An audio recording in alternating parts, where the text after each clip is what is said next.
Hello mga mare, panibagong araw, panibagong vlog. Ayan, tayo ay namili ngayon ng ating paninda. So ngayon, sobra talagang mahal na mga bilihin. Ayan, grabe.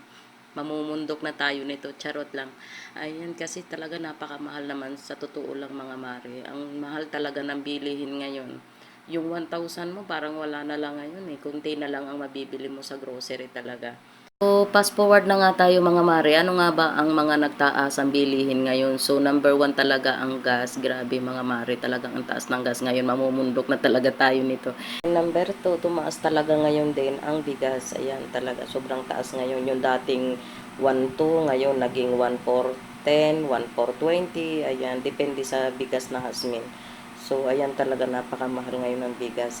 Kaya tayong mga may tindahan, ako talagang wag tayong magpakulang ng piso sa ating mga customer.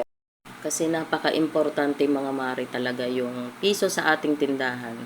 Ayan, talagang sinasabi lang nila, piso lang yan. Pero talaga sa tindahan is kung napaka-importante yung piso or 2 piso. Kaya wag tayong magpakulang minsan kasi may customer na pasaway na kulang 2 piso, 3 piso. Tapos ayun, hindi na babalikan, nakalimutan na yung kulang. So, lugi na ang tindahan pag ganun.